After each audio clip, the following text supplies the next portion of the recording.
Hello, Hello, Erin.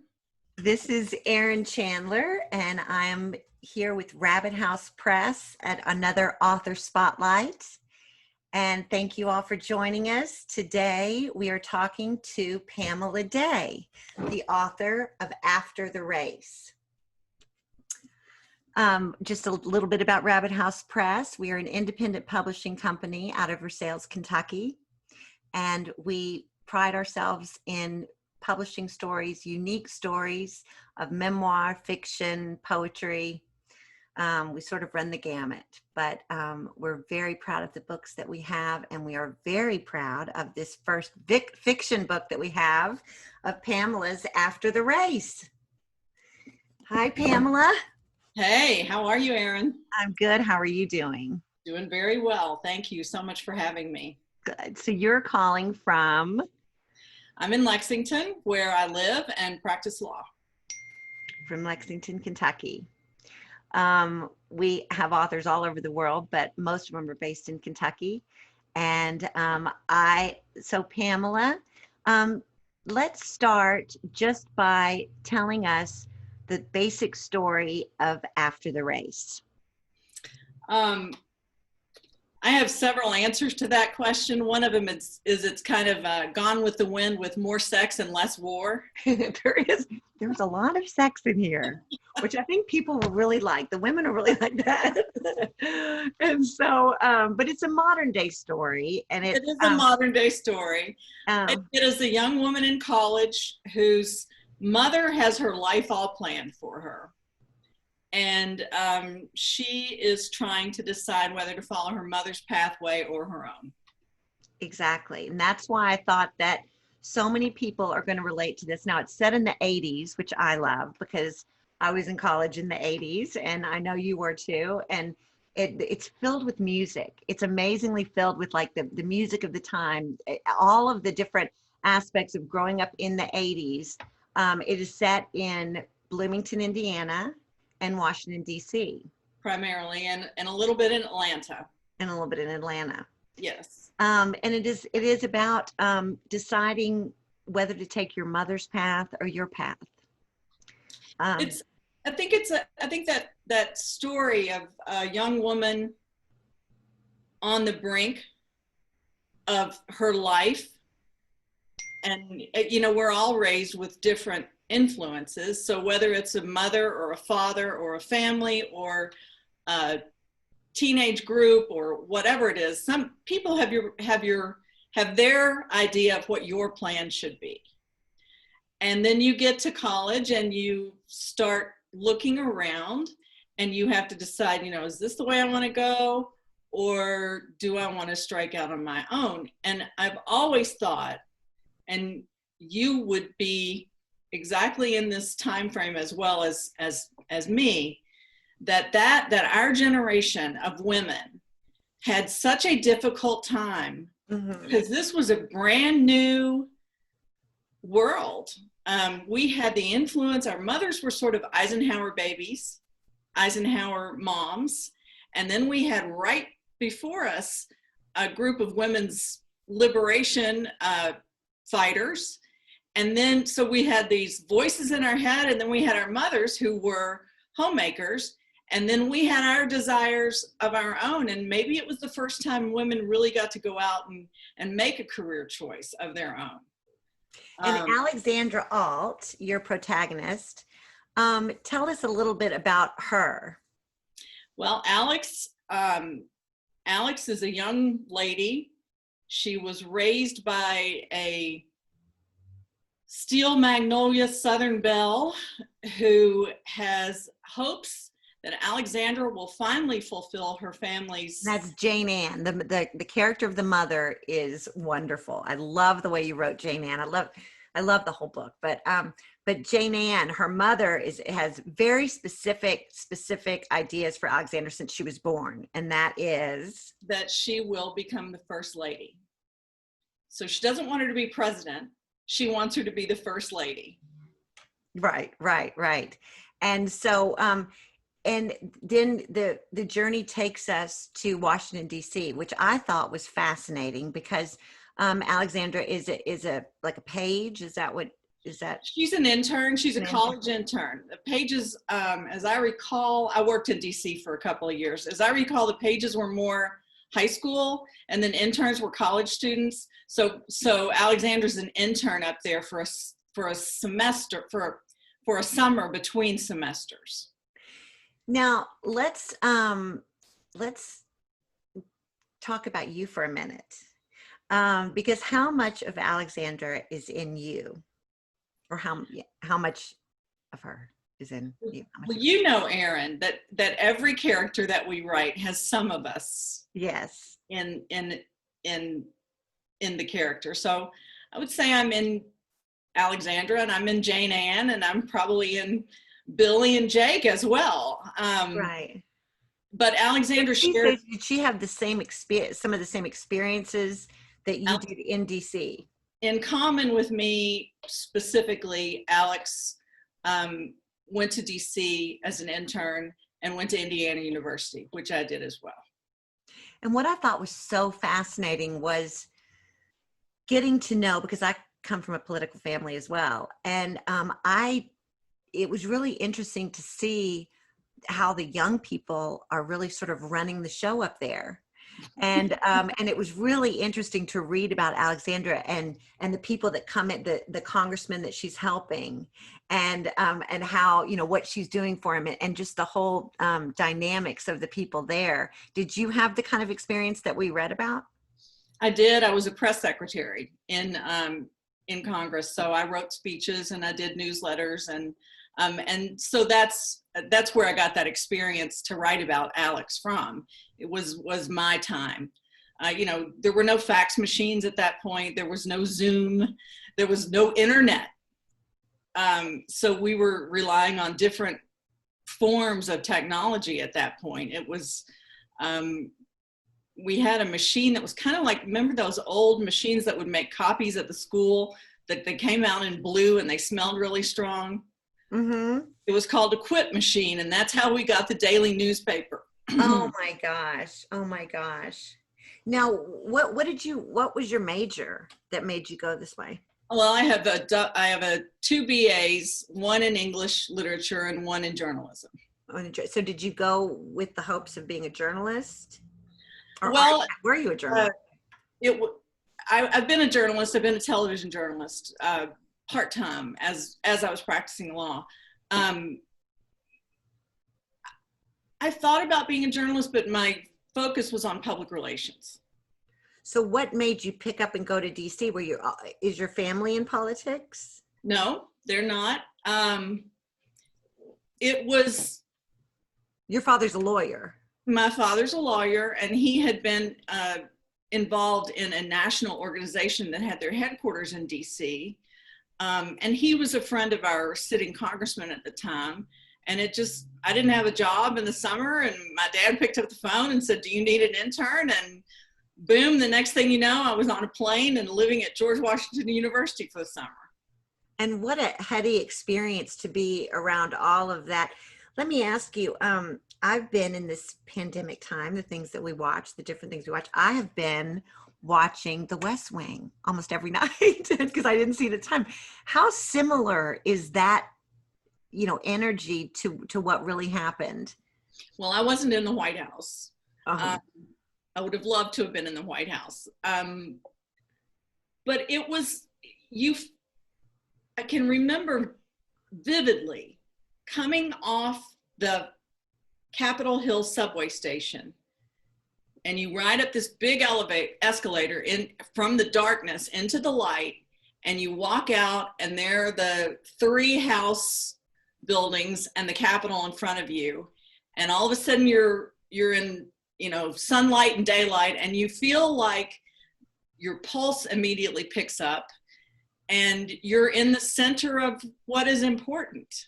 And you felt that in the book. You felt that in the book, and your character is so strong and independent, but also so young and passionate about everything. And it's just, you get that energy. It brings you right back. I think women are really going to love this book. I want to do 2 small readings. Can you give us a reading? I would love to. Okay, good. Let's give us a sampling of After the Race. By the way, and I'll say this again, you can get After the Race at rabbithousepress.com. If you get it from rabbithousepress.com, I can get you an author signed copy from Pamela, or you can get it anytime on Amazon or from Ingram Publishers or your local bookstore. Here in Kentucky, we have them at Joseph Beth's and Black Swan Books in Lexington. Okay, I'm going to put you on speaker view and mute myself. As a bit of an introduction, this is when Alexandra has just arrived in DC, and it's Sunday night, and she's going into her first day in the office on Monday morning. Between the chatter, organization, and some sightseeing, the weekend flew by. On Sunday night, Alex lay in bed anticipating her first day on Capitol Hill and thinking of home. She opened a new journal, a gift from Finley, and crushed back the hardcover showing the Capitol dome at night. When Daddy was out of town, she wrote, Mama carried a cigarette and a glass of wine up the back stairs of the Pink Palace. She'd check on the trolls first. I could hear their little boy voices calm as she read them a story from one of their favorite books, Dr. Seuss or Brer Rabbit. Then I'd hear her footsteps padding down the thick carpet toward my room. If she'd already finished her third glass of wine, she would curl up on the pink coverlet next to me, tracing one of her well-manicured fingers down the edge of my nose. She lay beside me, smelling like a box of just delivered long stem roses, undercut by tobacco smoke and the blurry fruit of wine. There's a city built of pure alabaster, Alexandra. White marble buildings with columns 4 and 5 stories high. Brass monuments of famous men decorate the broad streets. Her eyes shone in the darkness of my bedroom, the tip of her Newport Gold glowing red. Her voice was husky with smoke, her southern drawl infused with longer, grapier vowels. Inside those buildings is where duels are fought and battles are won. A drag off the cigarette, smoke blown in a lazy circle that drifted above our heads before dissolving into the flowered canopy. I'd try to sneak an inch closer, to steal her warmth, hoping I could absorb her style, her charm, her beauty. But the heart of the city, the entire nation, Alexandra, is the White House. It has one room inside the shape of an oval. That's the president's office. And there's a blue room and a red room and a green room and a whole garden of roses. I stared at the embroidered flowers on the canopy above me and imagined falling into a mattress of velvety, sweet rose petals. My eyelids struggled against their own heavy weight. Snuggling into the warm, rosy scent of my mother. Sleep claimed a light hold on me, but my mother had one final thing to say. Our ancestor almost made it there. You carry his name, but you'll succeed when he didn't. One day, you will live in the White House. You'll be the president's wife, the first lady, the next Jackie. That's the reason I birthed you, Alexandra. It was the only bedtime story she ever told me. Oh, gosh. Thank you. So when did you start writing this book? Really, literally, probably 20 years ago. And it started as a sort of an experimental short story. And I have a good friend who's a published writer, and I showed it to her, and she said, "This is good. You need to keep going with it." I hadn't really written fiction. I had written literary analysis and I'd written journalism, but I hadn't really tried for fiction. And she was encouraging, and so I paddled on and off with it for a while, and then finally, when it was I probably had 80,000 words over 15 years. Mm-hmm. The Carnegie Center in Lexington has a mentor program.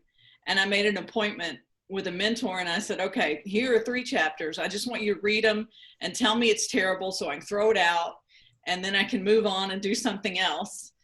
And she said, well, I have bad news for you. I think you can get this published. That's great. But then I really started working on it. Right. And so you really started working on it, and then did it change forms many times? I mean, the characters, what characters did you start with? Was it the same Jane Ann and the same Alexandra in that core story? I started with the same characters. There's also a love triangle. Billy, who's the Jane Ann's pick for the perfect husband, the political path, and Jake, who's sort of a rebel that Alexandra meets when she goes back to college and falls madly in love with. So I started with those same core characters and with the same basic storyline, but at one point it was told in first person point of view from Alex, Jake, and Billy, and that got to be a little much and too confusing. And so then it went to switching chapters between Alex and Jake, and then it just finally went to Alex is in first person, and there's information about Jake and Billy, but they're in third person. Right. Close third person. You did a really amazing job with the love triangle, and I think that a lot of people, a lot of the readers are going to recognize themselves in these first choices and what and because you're not fully developed when you're in your 20s, but those relationships are so passionate and so dramatic, and you think that they're going to be forever, and it's very, very distinct 2 choices, but it's written beautifully.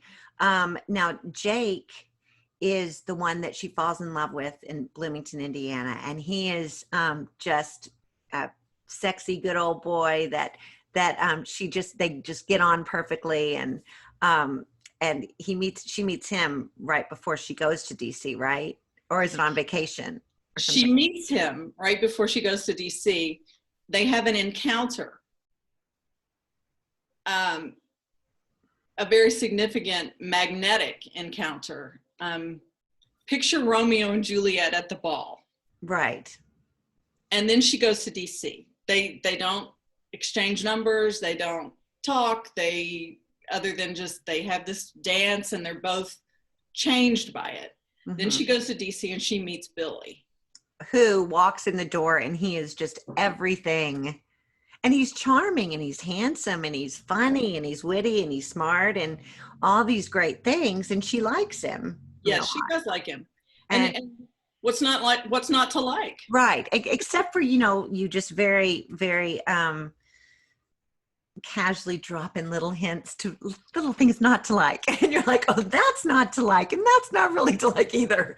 And so, but you see that she would have had a good life, with either man. Obviously, the more real, and she could be herself more with Jake. And so then we go on the journey between those 2, which is the bulk of the book. There is, like we mentioned earlier, quite a few very explicit sex scenes that when at first I read, I was like, whoa, got the vapors. It was very, so, because I read a lot of, I don't know, Patti Smith and, just books like that and Joan Didion. And so I read this and I was like, this is what I'm missing when I get into fiction. And so it was, did that just come naturally? I mean, it was really honest, and it was not gratuitous. It was just real. You're making me blush. Well, it just brought back memories, actually, to tell you the truth. Well, there's a reason Romeo and Juliet are 14 and 15 years old.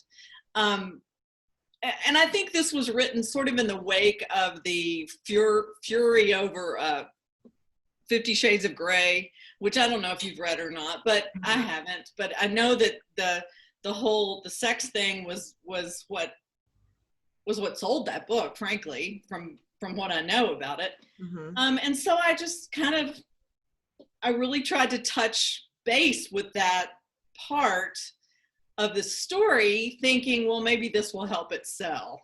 Right. Right. And I think it does add to the story. It does add to the story, and it's very real. It's not, it's very real and very passionate. And so was that uncomfortable when it got to be, strangers, it's fine, but friends and family reading it? Oh, heck yeah. I mean, my younger sister called and said, I just don't think I can read this. So she was like, she's like, no, I don't want to see, because obviously they think it's you, and so, oh my goodness. Did any guys come up in your life and say, is this me? Am I Jake or am I Billy? They have not yet. I don't know whether Wait till we get it out there more, and then they're maybe they didn't want to be.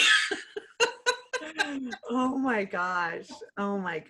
It's very also, it's a whole certain lifestyle. It's a certain kind of life. And that's why, when I talk about Rabbit House Press doing very unique stories of different lives and all of these disparate characters in different worlds, this is very much a world that I dipped into when I came back here. I was born in Kentucky in the whole sort of high society world, and left when I was 8, and then lived in, Texas, Maine, and all these places where it was not like this. But when I came back for college at 18, I dipped right back in the world you're talking about. And there were lots of Billies, and which they didn't have Billies in Texas, frankly, that I saw. They didn't have them in LA. They didn't have them in Maine. It's a very specific, I'm sure they had lots in DC. He was in DC, but it's a really wonderful look into that, just his house, the way his mom treated him. It was, it really, I related to it, obviously. That's why I was so excited, knowing these people. It's like I knew these people. And so how do you think, I'm just going to ask you, not that I care about, or I think anybody should care about playing to a certain audience, but do you think that it will be relatable to people who say, grew up in Seattle, and kind of hipsters in Seattle? I think so. I didn't write it to be relatable to anyone in particular. I wrote it because it was a story that I wanted to tell. It was the story. But it is a universal story of a young woman or young person on the brink of the rest of their lives. And Alexandra is met not only with the expectations of her mother and trying to decide what to do with her own life, but she's met with a crisis near the end of the book that she has to resolve. And she basically has to resolve it on her own. And so I think that becoming an adult and finding within ourselves what we have to have in order to survive and thrive in that adult world is what makes After the Race resonant, whether you live in Somerset, England, or Somerset, Kentucky. Right. The feelings of the romance are universal for sure, and it's just it's in this setting of a very political, ambitious world of politics and parents that want them to climb the ladder of being a certain way, and it's so important, everything which you repeat all the time about what Jane Ann says, everything down to your shoes and your things is all what Jane Ann wants you to wear, and she's likable. She's not, Jane Ann is likable. She's pushy, but I love Jane Ann. If I was to make the movie, I want to play Jane Ann. Play Jane Ann, yeah, exactly. No, she's absolutely fun. And so so tell me a little bit about your career as a lawyer and how that goes in your writing life, because I know how serious you are as an author. Well, I have my own practice. I have my own law office, and I primarily focus on personal injury matters and federal criminal defense. So the subject of my next book, The Work in Progress, is the opioid crisis and it involves a night of overdoses in Lexington, Kentucky. Oh, wow. Where 18 people overdose, one person dies, and they all become enmeshed in this crisis. And whether they knew each other or not beforehand, they're all It's like Crash. Do you know the movie Crash? It is like Crash. Wow, I'm excited to read that. That's great.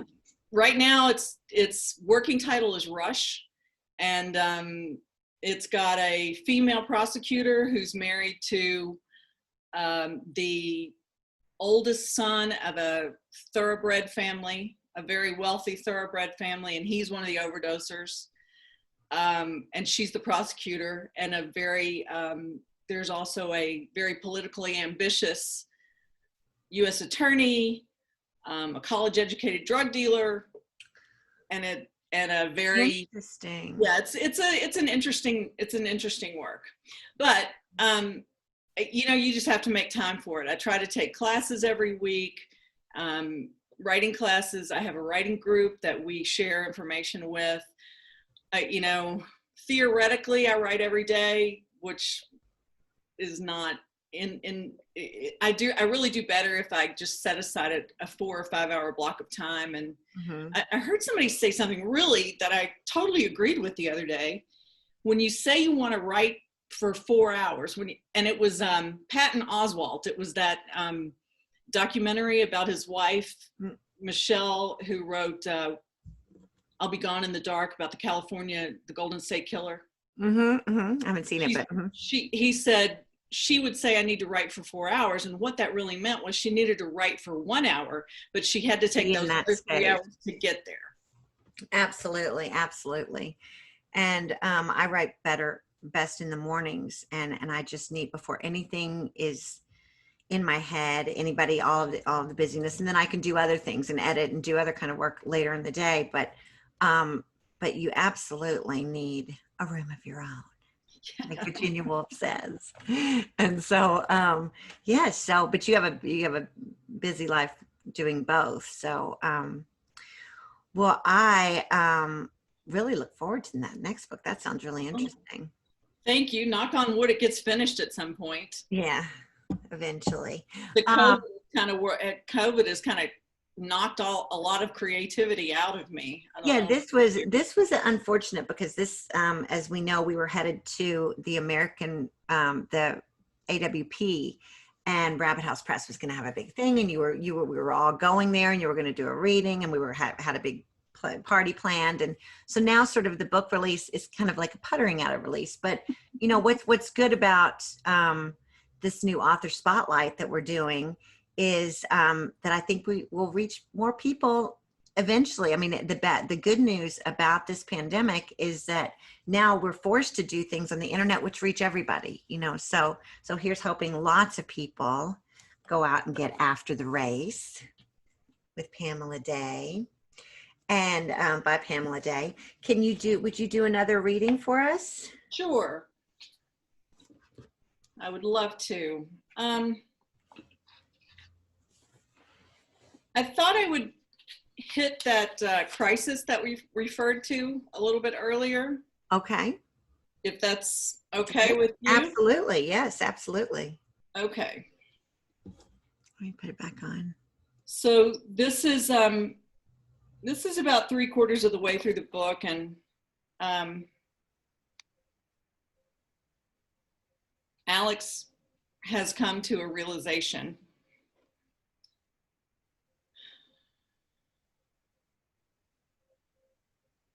Alex paced the room, checking and rechecking the calendar, but those 7 weeks remained the same. What should she do? Wake Meg? No, Alex hadn't even told Meg she'd lost her virginity. She'd have nothing useful to say. Throw herself out the second-story window? She could probably break a leg and end up completely powerless. Call Billy? Odds were very strong it wasn't his. The options narrowed. She sunk down to her chair. All last summer, she had tracked the Supreme Court ruling, so she knew the law. What horror that she would have to now decide how to apply it to her own condition. Alex pushed away from the veneer desk and picked up the phone. She needed to face the situation. Alexander Alt could fix anything. her brother's arrests, Jane Ann's temper tantrums, even Aristotle's penchant for destruction. He could fix this. She dialed the Pink Palace. At 11:30, Jane Ann would be reading in the all-white bed, supported by silk pillows to prevent wrinkling. Hopefully, Alexander would be awake and watching Johnny Carson. Alex rocked from foot to foot as the phone rang. Jane Ann answered sleepily. "Hey, Mama, sorry I woke you. Can I please talk to Daddy?" "Zan?" The Tidewater honey was heavy in her soft voice. "What is it? Let me go downstairs. Your daddy's asleep." No, it's okay. I'll call tomorrow." "Alexandra, hang on a second, please," Jane Ann said, too quickly alert. She mumbled something to her husband, and then it sounded like she pulled the phone off her French nightstand and into the closet. "What is it?" "Mama," Alex said. Her voice cracked, and Alex felt her mother flinch, as if she was standing right next to her. There was silence. "Mama?" Jane Ann cleared her throat. "Yes, Alexandra. What are you calling to talk to your daddy about at 11:30 at night in the first weekend of December, your senior year of college?" Alex suppressed a sob, but not well enough. Jane Ann pounced. "You might as well tell me. It doesn't sound like you're quite up to whatever challenge it is yourself." "Mama," Alexandra's voice reached across the miles, hoping to connect with the mother who tucked her in at night with Camelot stories. "I'm in trouble, I think." Silence as black and deep as 3 a.m. on Long Island Sound. Finally, Jane Ann spoke. "Well, that just cannot be, Alexandra. You are not my child that gets into trouble." Her voice edged into Alex's ear. "You are my golden child. You are my no-problem child with the brilliant future and the perfect fiancé." Alex hadn't even told her about the engagement ring Billy had given her at Christmas, but it seemed a bad time to argue that point. "Can I talk to Daddy?" "Sweetheart," she said, her voice dropping a notch in volume and increasing in poison, "I have not lived this life for you to call and tell me 6 months before your college graduation that you are in trouble. You have no idea what I did for you, Alexandra, the choice I made, the life I could have lived." Alexandra slid with her back against the wall to sit on the floor. "Mama," Jane Ann interrupted, "if you think for 1 second," her words were slow and measured, "that I am going to let you ruin all my plans, you need to reevaluate. My family has waited over 100 years to return to a place of prominence in Washington, and you are the fulfillment. I have done every single thing I know to do to guarantee that. So I don't know what sort of trouble you find yourself facing, but I do know enough to guess that involves that cowboy person you tried to introduce to us. Believe me, I get it. I got it immediately." Alex inhaled sharply. "You think I don't know about sex? I do, and I did, and I am telling you that it does not matter how much you want him or he wants you. I will not allow you to throw away the life I've built for you in rutting service to some common low-born nobody from Podunk, Indiana." She paused, took a breath. It sounded as if she left the closet and tucked back into bed. The covers rustled slightly. "Alexandra King Alt, whatever trouble you think you may be in, you must be mistaken."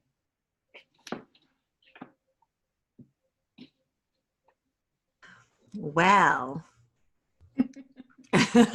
you know, it's really, it's that point also in women's lives, girls' lives, that are fortunate enough to have mothers that care about them, or even in their lives at all, that we're before she's not released yet. I mean, she's just months away from being released, and everybody gets released, but it's that time which you portray in this book, which is right after you, when that first time you get out, and when you still are making decisions based on the first 18 years where you have no idea what the next world is coming. And yeah, she's still under her thumb at that moment, or Jane Ann thinks she is. Yeah. Anyway. Well, Jane Ann plans for her to be under her thumb for her entire life. That's, you know, Jane Ann thinks that Alex was born for Jane Ann's purposes. Right. Right. Oh my goodness. I think Jane Ann wrote that dialogue herself, by the Yeah, way. exactly. You were like, let me get that out there. Oh, well, hopefully if they make a movie out of it, you get to play Jane Ann. You're an actress too. Tell us. Let's let Julia Roberts play that, and then the bank will be higher. Yeah, the bank will be higher. But tell us about your life as an actress as well. Well, I haven't done anything in a long time. I really, when I started seriously writing, I pretty much gave up on stage work. It's impossible to have more than one really consuming hobby when you're also practicing a profession. So I've done a few little tiny things in the past 5 or 6 years, but basically haven't been on stage for quite a while. Mm-hmm. But that was one of your passions earlier. It was like yours. Mm-hmm. So, nobody's doing anything in that area right now. Right. At the moment, we'll start doing plays on Zoom. So it's like there is a group in California, a high school group. I saw that. That's funny. You never know what's going to come of this world. I'm excited to do an interview with about 6 of the Rabbit House Press authors together on Zoom in a couple of months, and have everybody talk about writing in this world. But your work, your other job, your day job as a lawyer, has not slowed down during this, right? Well, it did for 2 months. All the courts were closed, state and federal. So we couldn't go to court. Right. And, there were no new cases. There were no new grand jury meetings. But courts have opened back up again. Mm-hmm. Especially in state court, they're using video hearings a lot. In federal court, it's still primarily in person. Right. But yeah, the world turned upside down, as Lin-Manuel said. It sure did. And it's still sort of upside down. It's, as we look forward to the news this evening and see what's going to happen then. Speaking of, next week, we are talking with, for Rabbit House Press Author Spotlight, we're talking with another lawyer from Lexington, Mike Wilson, and his new book, which is his poetry collection, Arranging Deck Chairs on the Titanic, which is very politically fueled and not for the faint of heart. So we'll talk to Mike next week. And Pamela, I have just loved talking to you, and I love this book. And I hope that everybody goes out and gets After the Race. I promise you, you'll love it. You can find it on rabbithousepress.com, and you can get a signed copy from Pamela on rabbithousepress.com, or you can go to Amazon and have it at your doorstep the next day as well, or your local bookstore. So, Pamela, thank you so much. Thank you so much, and for believing in this book. And from the first time you read it, I thought, this is the person to publish this book. So I'm very excited about it, and we're really appreciative that you trusted us with it, because I think, everybody that's read it so far has loved it, and I know that we're just going to keep reaching more audiences. So, all right, Pamela, here's to you, and here's to that. And I hope that you have a good rest of your day, and I will see you soon. And thank you all for listening to this week's Author Spotlight with Pamela Dae. All right. Take care, Pamela. Thank you. Bye. Bye.